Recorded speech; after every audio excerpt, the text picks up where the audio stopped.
সুস্মিতা দেবী, তার স্বামী সুমন বাবু, দুই ছেলে রমেশ, রতন এবং দুই বৌমা নীলাঞ্জনা ও কবিতাকে নিয়ে শহরে বাস করে।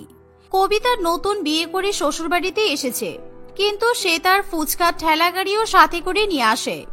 আসলে কবিতা যখন তার বাবার বাড়িতে থাকতো তখন সে তার বাবা মায়ের সঙ্গে ফুচকা বিক্রি করত, আর তাই শ্বশুর বাড়িতে আসার সময় সে নিজের সঙ্গে ঠেলা গাড়িটাও সঙ্গে করে নিয়ে আসে, কারণ কবিতার ইচ্ছা সে শ্বশুর বাড়িতে এসেও ফুচকা বিক্রি করবে। কি গো বৌমা, তুমি যে বাপের বাড়ি থেকে ফুচকার ঠেলা গাড়ি নিয়ে এসেছো, তুমি কি শ্বশুর বাড়ি থেকেও ফুচকা বিক্রি করবে? কিন্তু তুমি যদি এখন ফুচকা বিক্রি করো তাহলে সবাই আমাদেরকে খারাপ ভাববে। সবাই বলবে যে আমরা তোমার রোজগার করা টাকাতে বসে বসে খাচ্ছি, আর বড় বৌমাকেও কিন্তু সবাই উল্টোপাল্টা কথা বলবে। হ্যাঁ মা, আপনি কিন্তু ঠিকই বলেছেন। এক বৌমা রোজগার করবে আর অন্য বৌমা বাড়িতে বসে থাকবে, এটা দেখলে সবাই তো আমাকেই উল্টোপাল্টা কথা বলবে, আর সবার কাছে আপনার ছোট বৌমা কবিতা ভালো হয়ে যাবে। ছোট, তুই কিন্তু একদমই ভুল করছিস, তোর ফুচকা বিক্রি করার কোনো দরকার নেই। দেখো দিদি, আমি শুধুমাত্র যাতে নিজের খরচা নিজে বহন করতে পারি তাই আমি ফুচকা বিক্রি করতে চাই। তাছাড়া মা, আপনারা কি জানেন আমার হাতের ফুচকা একদিন না খেলে অনেকেই মন খারাপ করে বাড়িতে বসে থাকে। আমি যেখানেই ফুচকা বিক্রি করতে যাই সেখানেই লম্বা লাইন পড়ে যায়।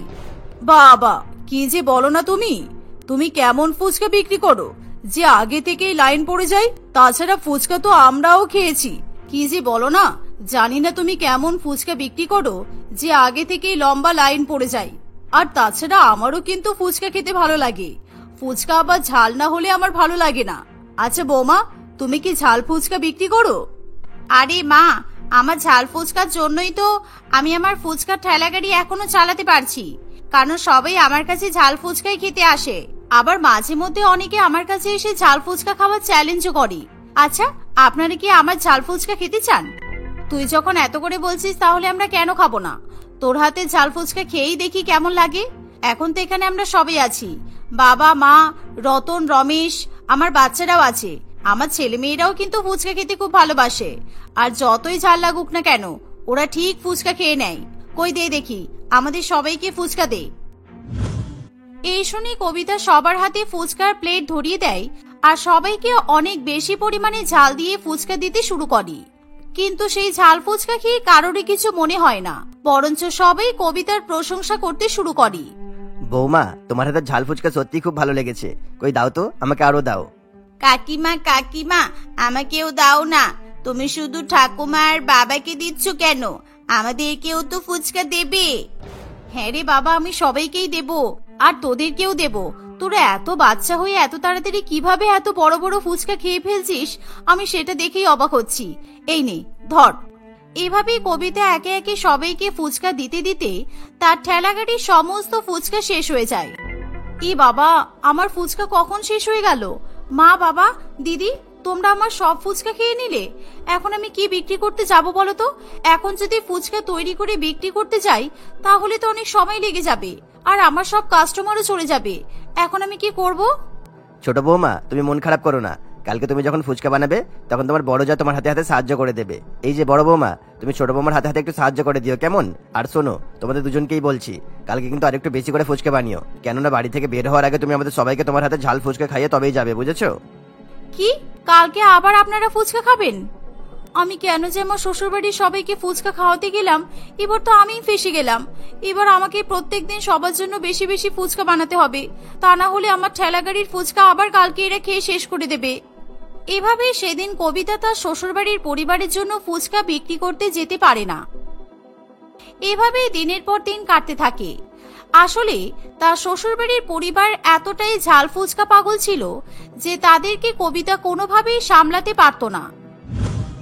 এমনই একদিন, উফ, কোথায় যে রাখলাম কে জানি, আমি মনে করতে পারছি না। আমি তো ফুচকার প্যাকেটগুলো রান্নাঘরেই রেখেছিলাম, কিন্তু কোথায় গেল? তাহলে মা কিংবা দিদি কি ফুচকাগুলো দেখতে পেয়ে গেছে? কে রে ছোট, রান্নাঘরে কি এরকম উকি ঝুঁকি মারছিস? কি হয়েছে? কি খোঁজাখুঁজি করছিস? দিদি দেখো না, আমি 3-4টে বড় বড় ফুচকার প্যাকেট এখানে রেখেছিলাম, কিন্তু এখন সেগুলো খুঁজে পাচ্ছি না। কোথায় গেল বলো তো?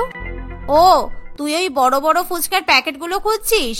আসলে কবিতা, তোকে না একটা কথা বলতেই ভুলে গেছি। কালকে আমার ছেলে মেয়েরা ফুচকা খাওয়ার জন্য জেদ করছিল, তাই আমি ওই ফুচকার প্যাকেটগুলো নিয়ে ফুচকা ভেজে ওদেরকে খাইয়েছিলাম। কি করব বল, তুই যেদিন থেকে ওদেরকে ঝাল ফুচকা খাইয়েছিস, ওরা প্রত্যেক দিন ফুচকা খাওয়ার জন্য বায়না করে। দিদি, এটা তুমি ঠিক করলে বলো তো?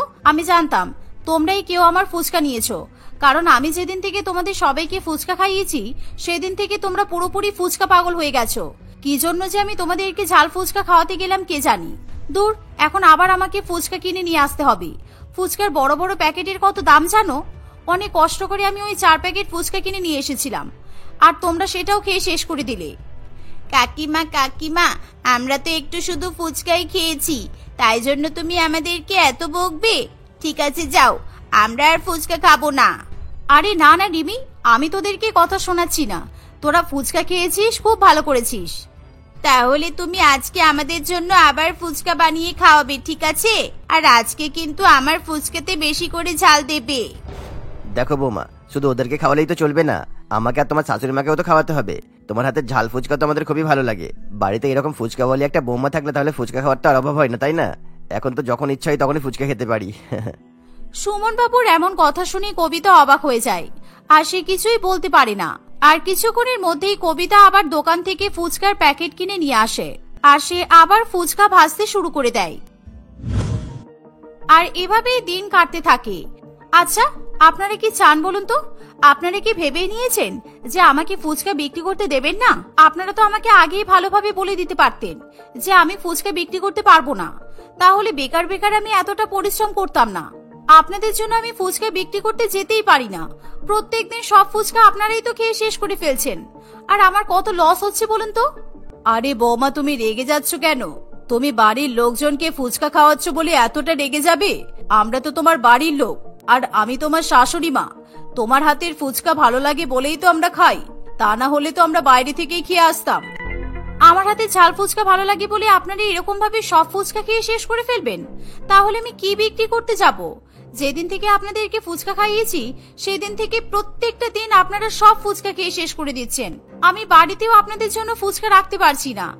এই বলে কবিতা সেখান থেকে ডাক করে নিজের ঘরে চলে যায়। আর কবিতার কথা শুনে নীলাঞ্জনার খারাপ লাগে, তাই নীলাঞ্জনা আবার তার ছোট জায়ের কাছে গিয়ে বলে, ছোট, তুই আমাদেরকে ভুল বুঝিস না। আসলে তুই তো জানিস, তুই একবার যেদিন আমাদেরকে ফুচকা খাইয়েছিলিস সেদিন থেকে আমরা তোর বানানো ঝাল ফুচকার একেবারে ফ্যান হয়ে গেছি। তাই আমরা নিজেকে কোনোভাবেই আটকাতে পারি না। আর তুই এটা বোঝার চেষ্টা কর, তোর হাতের বানানো ফুচকা ভালো লাগে বলেই তো আমরা সব খেয়ে শেষ করে ফেলি। আর তুই আমাদের উপর এতটা রাগ করছিস, আমাদের আর কিছু বলার নেই। এই বলে নীলাঞ্জনা সেখান থেকে চলে যায়। এভাবেই দেখতে দেখতে আরো কিছুদিন কাটে, কিন্তু শ্বশুরবাড়ির সকলের ব্যবহারই কবিতা একেবারে বিরক্ত হয়ে ওঠে। তাই কবিতা একেবারে ভেবেই নেয় সে আর কখনোই ফুচকা বিক্রি করতে যাবে না। বৌমা, বৌমা, বাইরে বেরো একবার। দেখো, তোমাকে সবাই খুঁজতে চলে এসেছে। তোমার ফুচকার টানে মানুষটা আজ কোথায় থেকে কোথায় চলে এসেছে দেখো। দাঁড়াও দাঁড়াও, আমি আমাদের বৌমাকে ডেকে দিচ্ছি। এই বলে সুমন বাবু তার ছোট বৌমাকে বাইরে ডেকে নিয়ে আসে। আর কবিতা বাইরে বেরিয়ে দেখে যে তার বাড়ির বাইরে অনেক লোকজন ভিড় জমিয়ে দাঁড়িয়ে আছে। কি গো বৌদি, তুমি কতদিন হয়ে গেল ফুচকা বিক্রি করতে যাও না কেন? তোমার ফুচকা না খেয়ে আমরা কেউ বাড়িই ফিরতাম না, কিন্তু এখন ফুচকা না খেয়ে বাড়ি ফিরতে হচ্ছে। আমাদের কিন্তু একদমই ভালো লাগছে না। তোমার হাতের বানানো ফুচকার মতো টেস্ট আর অন্য কোথাও পাওয়া যায় না।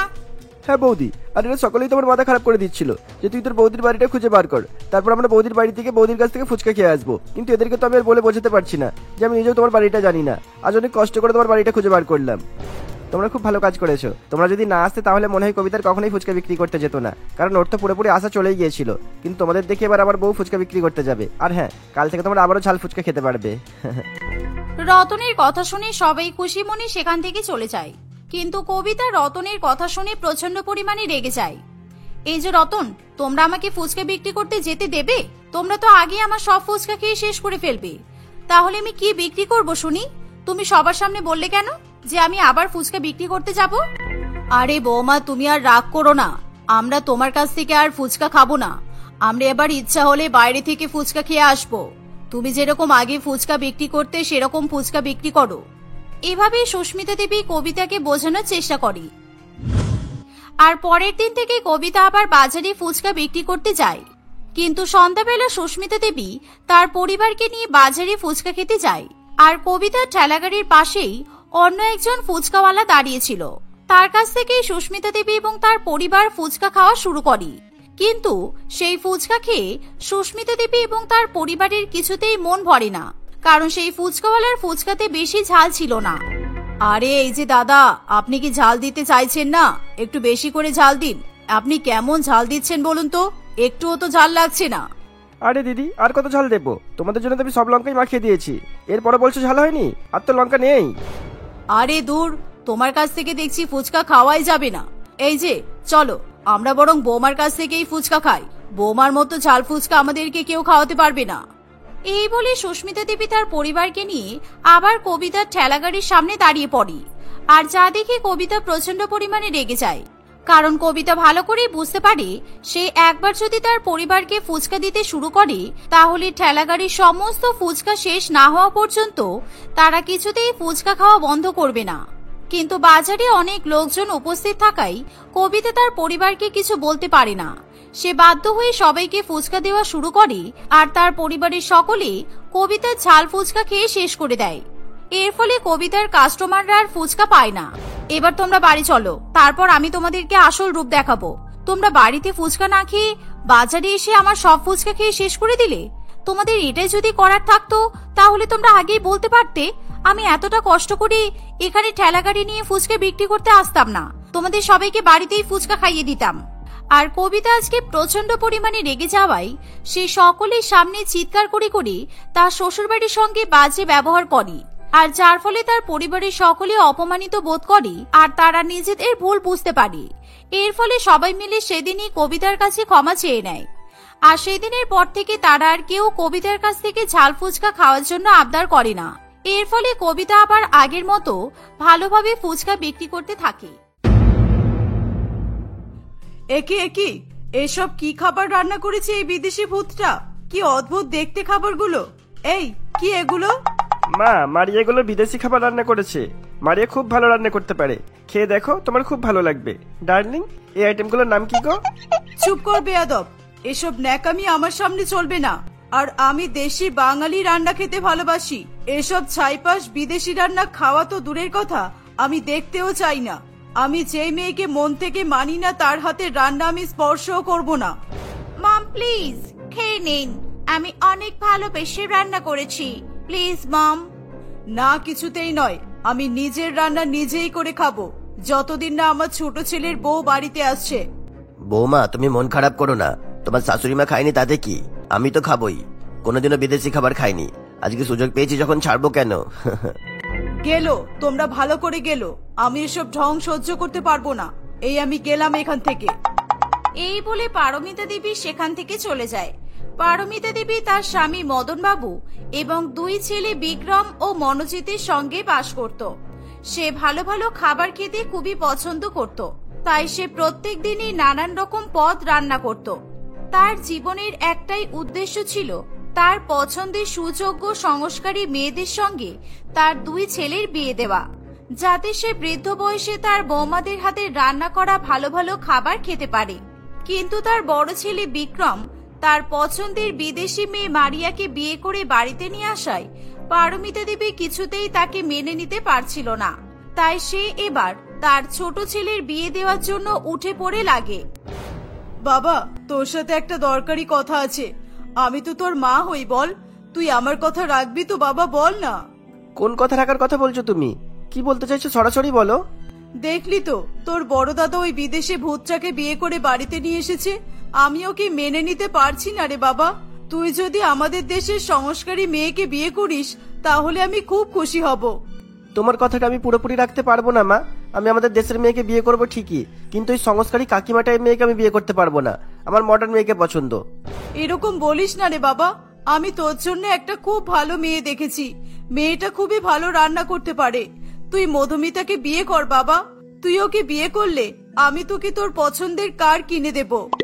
কি তুমি সত্যি বলছো মা? ঠিক আছে, তুমি যদি আজকেই গাড়ি কিনে দাও তাহলে আমি কালকেই বিয়ে করতে রাজি। তুমি যাকে বলবে, যার সাথে বলবে, আমি তাকেই বিয়ে করব। এভাবেই মনোজিৎ তার মায়ের পছন্দের মেয়ে মধুমিতাকে বিয়ে করার জন্য রাজি হয়ে যায়। মনোজিৎ তার পছন্দের গাড়ি পেয়ে খুবই খুশি হয়, তাই সে মধুমিতাকে বিয়ে করে বাড়িতে নিয়ে আসে। মধুমিতা বাড়িতে আসার পর পারমিতা দেবী তাকে বলে, আজকে আমি খুব খুশি, তুমি একদম আমার মনের মতো। বৌমা, আজকে আমি তোমার হাতে রান্না করা খাবার মন ভরে খাবো। এই সাদা ভূতের জন্য অনেকদিন ধরে ভালো করে খাবার খেতে পারিনি। যাও, তুমি সবার জন্য ভালো ভালো খাবার রান্না করে নিয়ে এসো তো। ঠিক আছে মা, আমি খুব ভালো রান্না করতে পারি। আপনারা কি কি খেতে চান একবার আমাকে লিস্ট করে দিন, আমি সব রান্না করে নিয়ে আসব। মধুমিতার কথা শুনে পারমিতা দেবী খুবই খুশি হয়। সে তার পছন্দের খাবারগুলো তার ছোট বৌমাকে জানিয়ে দেয়। দুপুরবেলা মধুমিতা নানান রকম খাবার টেবিলে সাজিয়ে রাখে।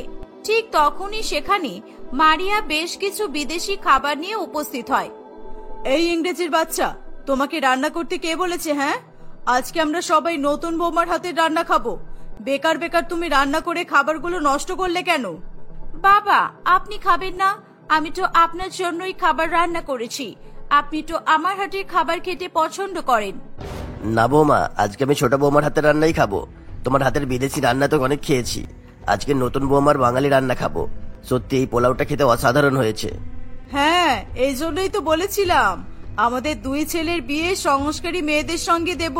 তোমার লোক দেখানো নাটক তাহলে শেষ হলো? ওই বিদঘুটে বিদেশি রান্না খেয়ে তোমার মুখ পচে গেছে, সেটাই বলো। শেষ পর্যন্ত বাঙালি রান্নাতে ফিরে আসতে হলো তো? পারমিতা দেবীর কথা শুনে মারিয়ার মন খারাপ হয়ে যায়, কিন্তু সে কিছু না বলে চুপচাপ করে দাঁড়িয়ে থাকে। ছোট বৌমার মতো রান্না কেউ করতে পারবে না। আজ থেকে আমি বাড়ির রান্নার দায়িত্ব পুরোপুরি ছোট বৌমার উপর দিলাম। এই বাড়িতে আর কখনোই কোনো বিদেশি রান্না হবে না।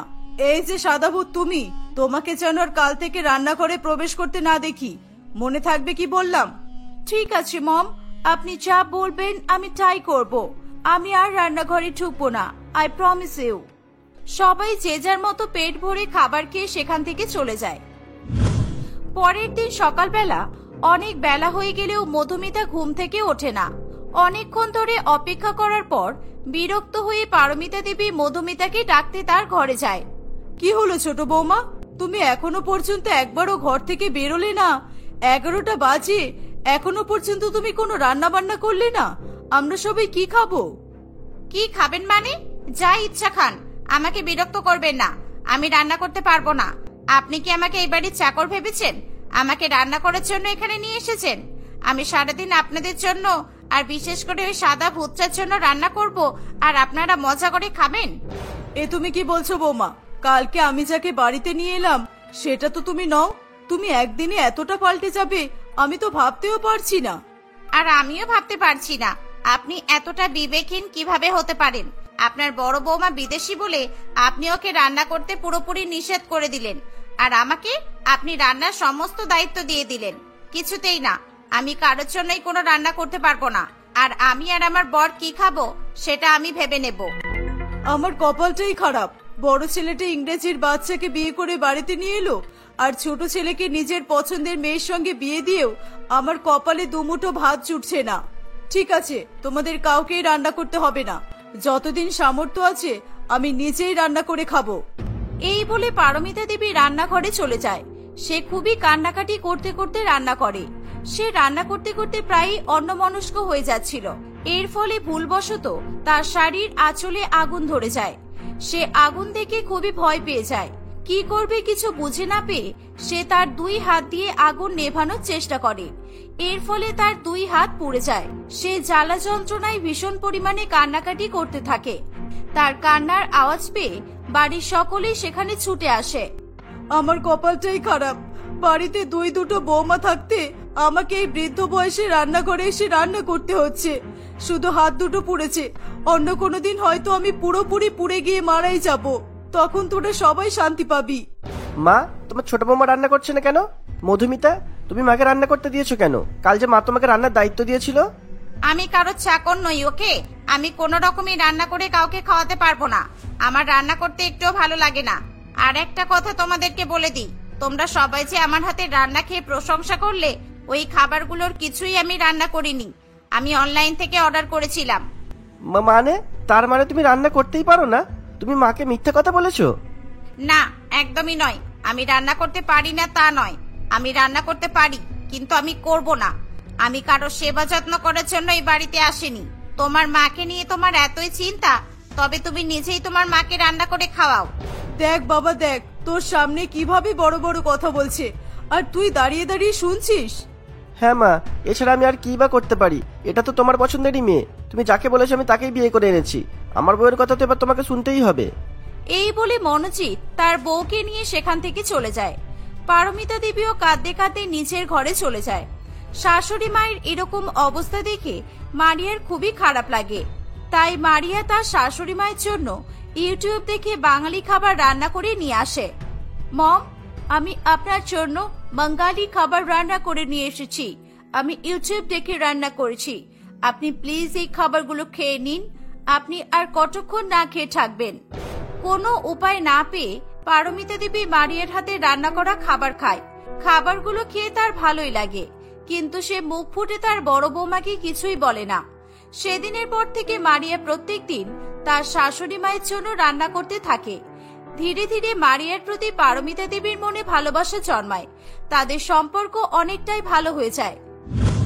কিন্তু একদিন পারমিতা দেবী যখন মারিয়ার হাতে রান্না করা খাবার খেতে বসে, তখনই সেখানে মধুমিতা এসে বলে, দাঁড়ান, আপনি আপনার বিদেশি বৌমাকে খুব বিশ্বাস করেন তাই না মা? এই সাদা ভূত আপনাকে রোজ রোজ কি রান্না করে দিচ্ছে আপনি একবারও জানার চেষ্টা করেছেন? আপনি কি খাচ্ছেন? আপনি কি জানেন আপনার বড় বৌমা আপনাকে মারার প্ল্যান করেছে? মানে তুমি কি বলতে চাইছো? তুমি তো নিজে আমাকে রান্না করে খাওয়াচ্ছ না, মারিয়া আমাকে ভালো মন্দ রান্না করে খাওয়াচ্ছে, তাতে তোমার হিংসা হচ্ছে তাই না? ফালতু কথা বলার আগে একবার চোখ দিয়ে ভালো করে তরকারির দিকে দেখুন তো। এটা কি টিকটিকি? আপনার বড় বৌমা তরকারির মধ্যে টিকটিকি মিশিয়ে আপনাকে খাওয়ায়, যাতে আপনি তাড়াতাড়ি টিকিট কাটেন। এই দেখে পারমিতা দেবী খুবই রেগে যায়। সে মারিয়ার গালে একটা চড় মারে। এই জন্যই আমার বিদেশিদের পছন্দ নয়, তোমরা সত্যি মানুষ নও। ছি, কয়েকদিনের জন্য আমার মনে হয়েছিল তুমি সত্যিই খুব ভালো। আমি কিছু করিনি মম, বিশ্বাস করুন, আমি কিছুই জানি না এই টিকটিকিটা কিভাবে এলো। পারমিতা দেবী কিছুই শুনতে চায় না। সে মারিয়াকে বাড়ি থেকে বের করে দিতে চায়। তখনই সেখানে তাদের পাড়ার এক প্রতিবেশী তার 8 বছরের বাচ্চা মেয়েকে নিয়ে উপস্থিত হয়। এই মধুমিতা, দেখো না, আমার মেয়ে খুব কান্নাকাটি করছে। তুমি যে আমার মেয়ের কাছ থেকে ওই প্লাস্টিকের টিকটিকিটা নিয়ে এলে, ওটা এবার দিয়ে দাও। আমার মেয়েটা একদম কথা শুনছে না। কোথায় সেই প্লাস্টিকের টিকটিকিটা? কি করেছে তুমি? প্লাস্টিকের টিকটিকি? ও, এই দেখো তো, এই তরকারির মধ্যে যে টিকটিকিটা আছে, তুমি এটার কথা বলছো? এ বাবা, তাই তো, এটা তো আমার মেয়ের খেলনা। মধুমিতা, তুমি এটা তরকারিতে দেবে বলে নিয়ে এলে? এ বাবা, তুমি যে বললে তোমার একটা দরকারি কাজের জন্য অরিজিনাল টিকটিকি দরকার, তুমি নিজের বাড়িতে টিকটিকি খুঁজে পেলে না বলে আমার বাড়িতে গেলে। আমার বাড়িতেও তুমি টিকটিকি খুঁজে না পেয়ে শেষ পর্যন্ত আমার মেয়ের প্লাস্টিকের টিকটিকিটা নিয়ে এলে, আর তুমি এটা নিয়ে এসব করলে। পারমিতা দেবীর আর বুঝতে বাকি থাকে না যে মধুমিতা মারিয়াকে খারাপ প্রমাণিত করার জন্য এসব করেছে। মধুমিতার আসল রূপ সকলের সামনে বেরিয়ে আসে। সে লজ্জায় মাথা নিচু করে দাঁড়িয়ে থাকে। তুমি এখনো নির্লজ্জের মতো এখানে দাঁড়িয়ে আছো? যাও, বেরিয়ে যাও এখান থেকে। এই বাড়িতে তোমার কোনো জায়গা নেই। তোমার সঙ্গে আমার ছেলের বিয়ে দেওয়াটাই আমার সবচেয়ে বড় ভুল হয়েছে। আমার বিদেশি বৌমাই আমার জন্য পৃথিবীর সবচেয়ে ভালো বৌমা। বড় বৌমা, তুমি আমাকে ক্ষমা করে দাও দয়া করে। মারিয়া তার শাশুড়ি মাকে ক্ষমা করে দেয়। মধুমিতা কোনো উপায় না পেয়ে হাত জোর করে সকলের কাছে ক্ষমা চায়। শেষ পর্যন্ত পারমিতা দেবী তাকেও ক্ষমা করে দেয়। এভাবে তাদের সংসারের সমস্ত সমস্যা দূর হয়ে যায়। বাড়ির 2 বৌমা একসঙ্গে রান্না করে তাদের শাশুড়ি মাকে ভালো ভালো খাবার খাওয়াতে থাকে।